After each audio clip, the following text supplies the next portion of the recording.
Hello everyone. I hope this video finds you in good health. You are taking care of yourself and everyone around you. Today we'll be talking about the concept of structuralism, and before that we'll be talking about a chapter, The Nature of Linguistic Sign. This chapter is from the book called A Course in General Linguistics by Ferdinand de Sassure. So, as it goes without saying that the whole system and the theory of structuralism is based on this book, and people often say that Ferdinand de Saussure is actually the father of modern linguistics, and also the theory of structuralism evolved from this book only, from the theories of Ferdinand de Saussure. So, in the coming slides, we'll talk about the life of Ferdinand de Saussure, and then we'll talk about what his theory is about. Especially, we are concerned with this chapter only. So, what the chapter consists of, and how to go about it as far as its relation to literature is concerned. So, we will talk about all those aspects in detail in the following slides. Ferdinand de Saussure was born in Geneva and educated at University of Geneva and the University of Berlin before taking his PhD at the University of Leipzig in 1880. The linguist and philologist taught at the École Pratique des Hautes Études in Paris before returning to his birthplace and a professorship at University of Geneva, where he taught from 1891 to 1912. Saussure published specialized monographs in linguistics during his life, such as his memoir on the primitive system of vowels in the Indo-European languages, that was in 1879. His current fame is based on the course in general linguistics that he gave in Geneva, which was posthumously recreated from lecture notes by his students and published in 1916 as Cours de Linguistique Generale, that is, the course in general linguistics, for which the following selection is taken. Before we jump into the text and look at its different aspects, I wanted to talk about the basic thing, that is, what is linguistics? What do we understand by linguistics? So, linguistic is the scientific study of language. It involves analyzing language form, language meaning, and language in context. Linguists traditionally analyze human language by observing an interplay between sound and meaning. Linguists also deal with the social, cultural, historical, political factors that influence language, through which linguists and language based context is often determined. So, this is linguistics, and in the following slides, we'll talk about the theory that evolved out of the theories given by Ferdinand Saussure. So, that we'll be dealing with in the following slides. As I told you, that structuralism evolved out of the theory propounded by Ferdinand de Saussure. So, uh, s- before we get into text, I just wanted to highlight on the concept of structuralism. So, by the author Simon Blackburn, structuralism is the belief that phenomena of human life are not intelligible except through their interrelations. These relations constitute a structure, and behind local variations in the surface phenomena, there are constant laws of abstract structure. In other words, what actually is being said is this, that structuralism is actually, before the functioning of everything, as we can say, there is a proper structure, and according to that structure only, those things take place.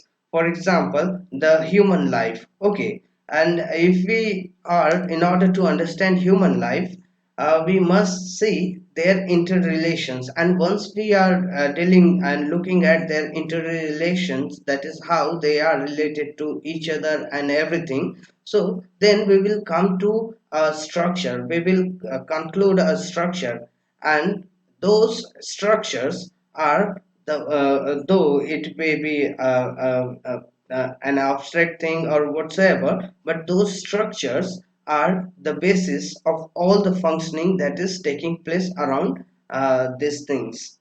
So that's structuralism in a very brief for you. The essay Nature of Linguistic Sign starts with the questions and with a remark actually that people uh, consider language as a naming process only. For example, if you think about a concept that is, let's for example, a tree. So in Greek, tree, the word for tree is arbor. So when I say arbor, it reflects a tree. Then when I say equus, then it reflects a horse. So what does it mean? So a list of words is each corresponding to the thing it names. So is it all about the language? Is it enough to say that a language is just a naming process? For example, whatever thing you can think of is represented by a word, right? So that's all about language. No, it's not actually true. There is more to it.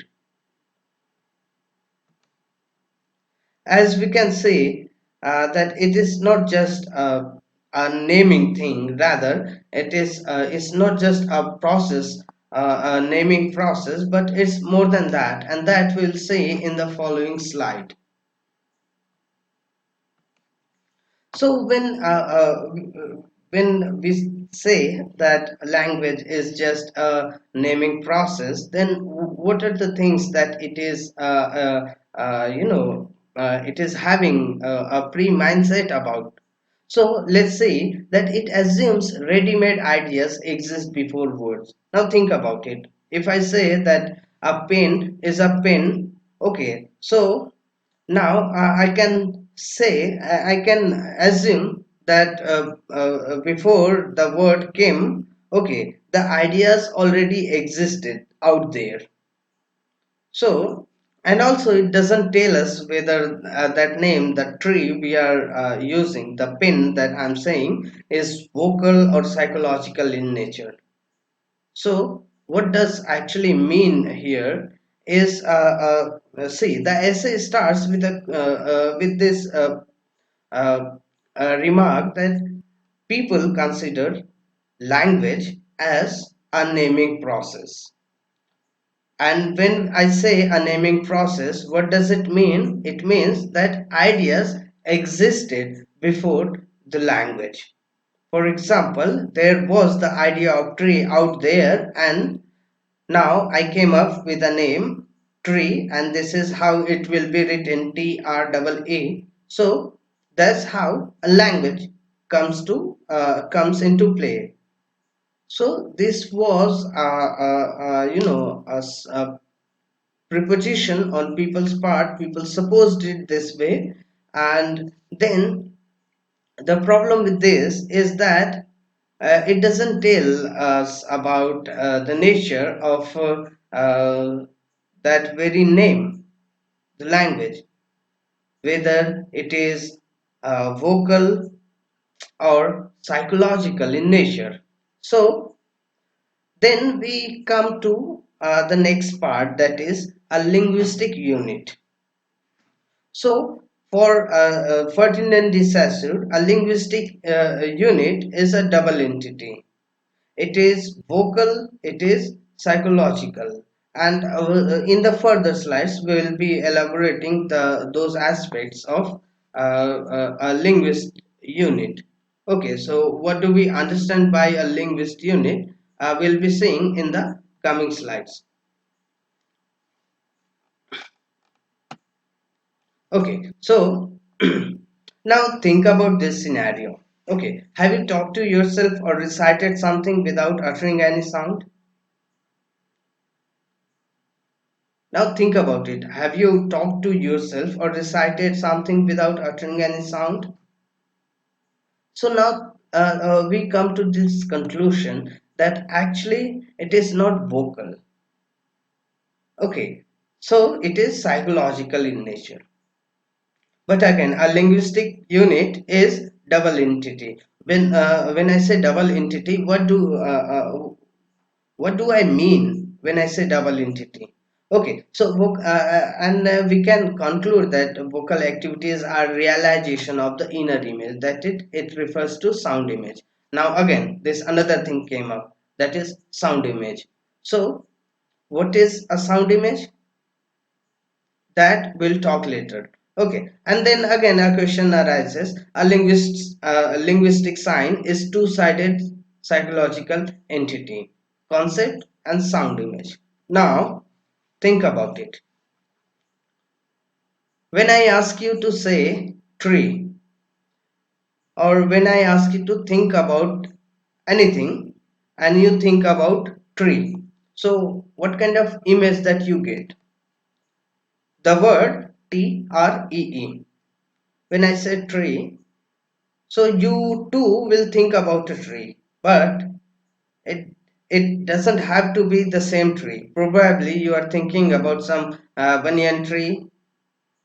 Somebody else is thinking about some other kind of trees. So this is what happens. Okay, and then I say a linguistic sign is double entity. Okay, a two-sided psychological entity. When I say this, what I mean is that it actually relates to two things. First is the idea of that tree. Think about it. When I ask you to think about something and you thought about a tree, and then now try to picturize that tree. Okay, so there is variation. What I am thinking about, okay, as a tree will differ from what you are thinking of any tree. Okay, for example, I'm thinking about a tree that is that doesn't have leaves, is just lying there, a broken tree. You are thinking about a banyan tree, maybe a mango tree, maybe a guava tree, whatsoever. So this comes to it takes us to this next level of realization. Okay, that is a concept and sound image. Now how come we are discussing this a concept and sound image? When I say a linguistic sign is two-sided psychological entity, which means we have two things, a concept and a sound image. Now, what is concept? Just think about a tree. Now, doesn't matter what kind of tree it is. Okay, but it is tree. How it looks, how it works, everything, what it does, everything, you are quite aware of that. And when I say, a tree, then you get a picture inside your head that how it looks and how it is written, or how it is said, how it is pronounced. Okay, so clearly there is a clear cut spelling thing working inside your mind that you will be able to come up with, like the sound ta, the sound ra, the sound long e. So these three things come together and create the word tree, right? So this is how it works. So first you have the concept, and at the same time you have a sound image, and this together becomes a linguistic unit, a linguistic sign. Language elemental unit is sign. Okay, and it is actually a substitute for word. We are not considering the term word. Rather, for that we are using the word sign. Also, and before we go into that, let's just focus on concept and sound image. For the time being, let's say a linguistic sign is two-sided psychological entity that it consists of concept and sound image, and then I'll do further elaboration on this point in the coming slide. All right, so the two elements, that is the concept and the sound image, are united intimately and correspond to each other. The association sanctioned by that language appears to us to conform to reality. For that, take example of the word arbor. So when I say arbor, that's a Greek word for tree. Okay, so forget arbor, let's just say tree. When I say tree, so you too will get a clear-cut idea of how a tree looks like. Okay, so this is how it is closely related. When I say a concept and when I say a sound image, they are in relation, and they are related in such a way, and that gives us a complete meaning. Okay, okay, we'll further move on to next slide. So the combination of the concept and sound image is a sign. Now think about it. A tree is a sign. Out there, you look out of your window, you'll see a tree. So that tree is a sign. And why it is a sign? Because it is a combination of the concept and the sound image. So this is the product of concept and sound image. A sign is a product of the concept and sound image. Language elemental unit is sign. Saussure substitutes sign for word as an elemental linguistic unit and defines it as two-sided psychological unit, uniting not a thing and a name but a concept and a sound image. Now I think it is more clear to you now. Okay. Material sound, a phoneme, is a realization of that inner image in discourse. So now think about it. When you say the word tree, when I am saying this word tree, actually it is the realization of the sound image that I am having in here. Okay, so that's the realization. When I am saying it, it is the realization. Otherwise, it is just a sound image. Without saying anything, I will have a clear cut picture inside my head. When I say tree, okay, how do we spell it? We use the sound ta, we use the sound ra, we use the vowel sound stressed e, long vowel e. So that's how we get into this. Okay. A word or word is a sign because it carries the concept tree, with the result that the idea of the sensory part implies the idea of the whole. Okay, so this is the meaning and this is how it works. Okay, let's go to the next slide. So the whole, the product is sign, and the concept is signified, and the sound image that we have inside here is signifier or significant. The most people use the signifier, the word signifier, more frequently, though significant is also a valid substitute. Okay, so a sign is the result of combination of signifier and signified. Now signified is the concept, signifier is the sound image. Are you getting my point? If in the after the completion of this uh, this video, you may feel free to write back to me to ask for certain clarification if you have got any doubts or whatsoever. So we can talk about that as well. Okay, so moving on. So, in the first part of this essay, we get the idea about what a sign is, what is a signified, and what is the signifier. And to be very precise, sign is the result of signifier and signified. Okay, so now the concept of a tree that is in here, right? And the sound image, how it should be represented, how it should be communicated to oneself and to other, that is the sound image.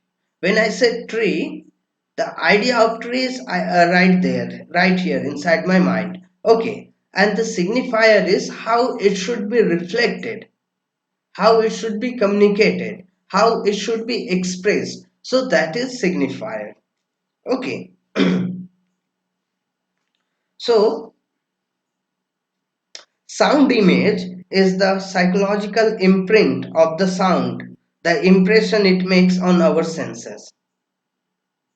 So without saying the sounds, we still have the image of those sounds, right? That how the stressed e, how the sound pa ba ta is how it is pronounced. Without pronouncing it, without even uttering it, we will have certain idea about how it works, what exactly it works, what kind of sound it makes.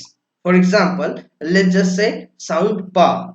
Okay, now I'm saying this sound pa, but without saying, I will be able to think and come up with a clear cut idea of that how that sound pa sounds inside my head.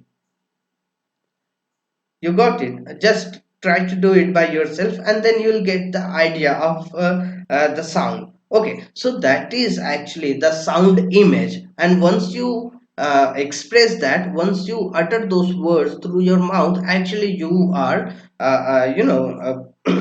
you are just uttering those words, and that is, a realization of those sound image. So far, if I'm thinking about the sound image, then it's just out in here, and it is not being pronounced, it is not being realized, then it is the sound image. And once it is out of my mouth, then I have just realized it.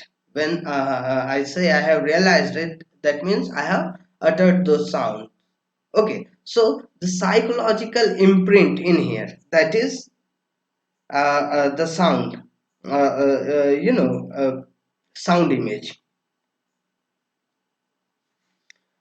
and the concept it actually tells us about, that is the signified. So the concept, when I say God, God is concept, but which God, how that God looks, okay, that is the signifier.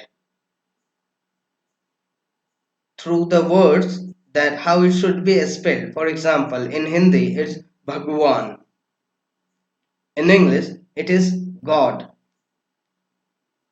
So this difference is coming out of this situation where we have different signs. Okay, so a sign is the result of signifier, of the combination of a signifier and signified. So that's how it works. Now I hope you got a brief idea about this.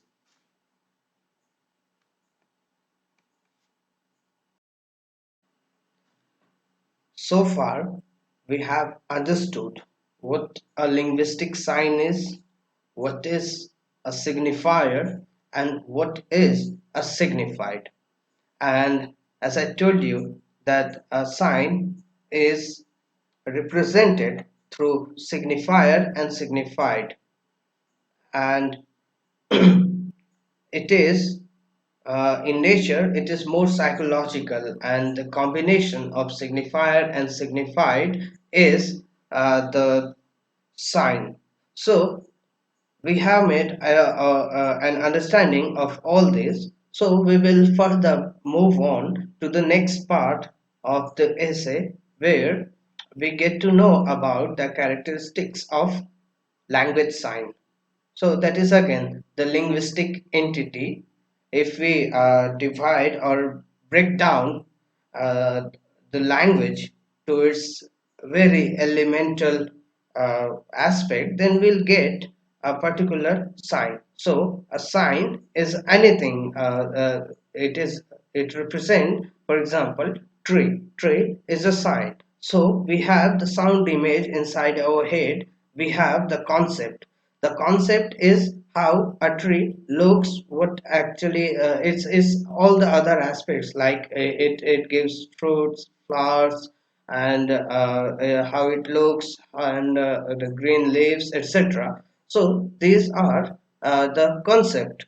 And then the sound image that we have, when the sound image without uttering the word, when I say tree, then automatically we get to know how it is pronounced and what kind of image it creates in our mind. So that's the combination of sound image and the concept, and that is the sign. In normal terms, the word, what we use, the word, it has been reduced to a more elemental thing, that is the sign. So the sign is the end result of a, a signifier and a signified, that is the concept and the sound image combined together, and the result is a sign. So when we go into the characteristics of a language sign, the first thing that we notice is that their relationship is arbitrary. Now, arbitrary nature of the sign. So when I say arbitrary, what do I mean actually? The bond between signifier and signified is arbitrary. There is no one-to-one relation between the signifier and the signified. Signifier is the sound image and signified is the concept. So there is no one-to-one relation. For example, the signifier tree. Okay, the signifier tree is uh, as I can say, the concept is out there. Okay, now everyone knows how a trace looks like. But for example, I have the signifier, that is the sound image, how it is written. We use the sound ta, we use the sound ra, we use a vowel sound, stressed vowel sound, or long e. So that's how tree, the sound image, is imprinted in our mind. Okay, so there is no one-to-one relation. For example, the same tree, the concept is out there, and it can be called anything in any language. For example, in Hindi we call it vriksh, pear. Okay, so these are the things. These are the signifiers, and then the signified, the object is something else, right? So the signifier and signified, there is no one to one, any natural relationship. Okay, there is no connection. It is just that we have believed, and through a long process of customization of and also given in a society collective behavior or convention. So this is the result that we have got, that tree, the concept tree, should be represented through or expressed through this sound image, that is using the sound like ta, ra, and long vowel e. Okay, so this is how we get to know that there is no one-to-one any natural connection between these two. And again, how does this linguistic sign is different from a symbol? So that again becomes a question. A symbol is beyond linguistic sign or this system, because when I say symbol, it contains all the meanings. It consists of the signifier and the signified, and this way it becomes a symbol, so it's not incomplete, whereas a linguistic sign is very limited. And in other words, it can be said that symbol is a step farther, a step up from the linguistic sign. Linguistic sign is limited. It doesn't have to it much aspects, whereas symbol is something beyond a linguistic sign.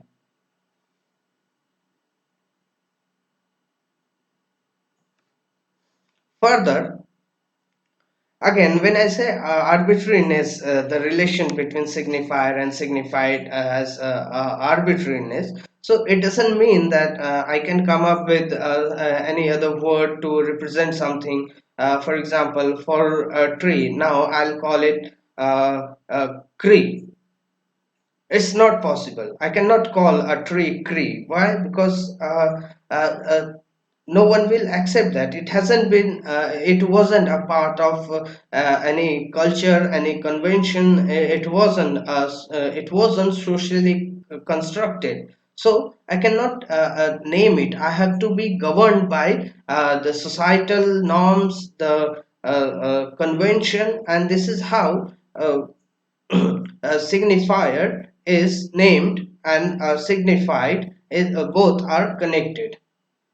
Okay, so basically the bottom line is that there is no natural connection between sign and signified. Okay, uh, it is all about the socially constructed or conventional thing. Okay, and then if I give these remarks that there is no one-to-one, there is no relation connection between sign and signified and sign and signifier, then some people can put certain objects that, for example, onomatopoeia. Okay, so what is an onomatopoeia? So an onomatopoeia is a sound that is very close to its actual meaning. For example, screech, hiss, shh.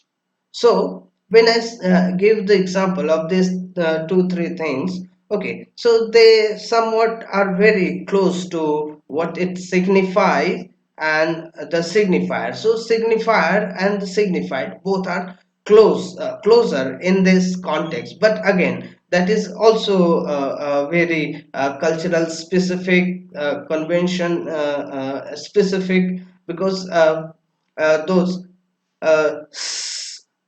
can be in Hindi, his, and again the screech can be represented with a different sound in different cultures or different linguistic circles. So when there is the difference in this, so the objection of being onomatopoeia becomes very thin, and again they are very few in numbers, very limited in numbers. And if you go by their history, probably will say that those particular sounds had complete meaning earlier, and now they have been used in a different sense. So again, this is, we are not going into that part, and we will believe that onomatopoeia doesn't help us much, so it doesn't qualify to be an objection so far the nature of signifier and signified is concerned.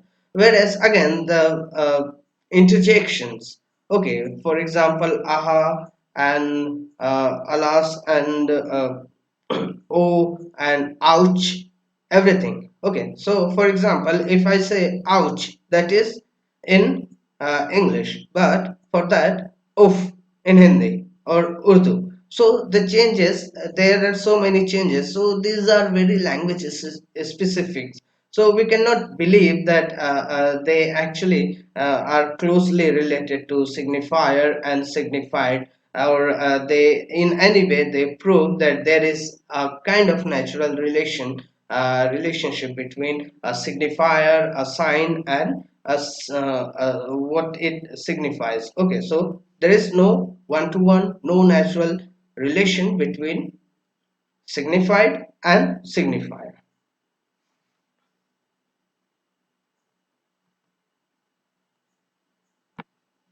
So, the next important aspect is the linear nature of the signifier. So, the signifier being auditory is unfolded solely in time. It represents a span. The span is measurable in a single dimension. It is a line. Okay, what does it mean? It means that when we look at a language, we look at it through a series of events. It started from this point and it is progressing towards this. So this is what we call synchronic study of language. And at the same time, we have another word that is diachronic. Diachronic is time specific. So what actually Ferdinand de Saussure propagates is that a language must be seen from a diachronic perspective. That is, in given time, the language must be studied. At the same time, we also get to know about two other important terms, that is syntagmatic and paradigmatic. So again, in structuralism, we will get to see so many aspects to it. When I say syntagmatic, again, I am talking about the linear approach to language. For example, if I say uh, he is a teacher, so now I know that he plus is plus a plus teacher. So this is a particular sequence being followed. So this is a syntagmatic. Now we can change certain aspect to in from it, but it will remain the same. For example, I am a boy. So the chain relationship, that I is to be replaced by I only, M is replaced to be the forms of is, and then boy, so some other object. So this is syntagmatic. And then paradigmatic is the horizontal approach to language. For example, he is a teacher, so these are categorized in a particular way. Okay, so before I jump into paradigmatic, let me add something to syntagmatic approach. When I say syntagmatic approach, then I get to know that we use a particular structure in a language. For example, subject plus verb plus object. So this is the syntagmatic approach, that a subject must be followed by a verb, then it must be followed by a verb, sorry, an object that can be a noun or pronoun.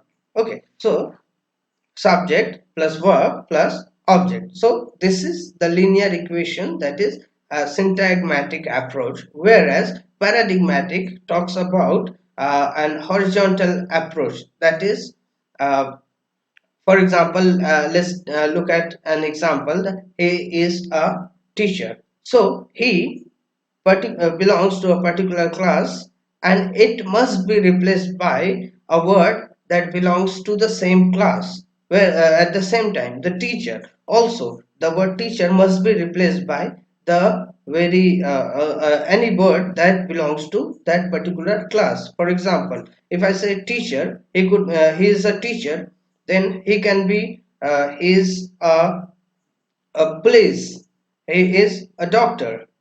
So, police or doctor, these are again, they belong to a particular group. So, this is the relationship that they are having. It is called paradigmatic. So, in nutshell, I have talked about the aspects of uh, the essay Nature of Linguistic Sign, in which we talked about sign, signifier, signified, and then we talked about the arbitrary nature of signifier, and then the linear nature of signifier, that it follows a very particular structure. Okay, it is linear in the sense that a subject is followed by a verb and it is followed by an object. So, and then synchronic also is that a language should be studied from its historical aspect. At the same time, Saussure actually emphasizes over the other fact that is a language must be studied from diachronic aspect. Okay, that is in any given time it shouldn't go back into the history from where it started, the origin and the evolution, etc.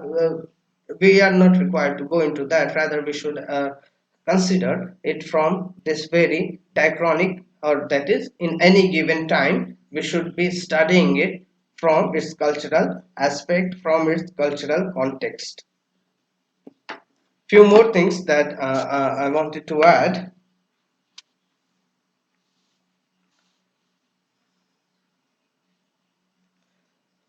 Though the bond is arbitrary from the point of view of representation, the meaning of any signifier is assured by the position it occupies within a language as a whole.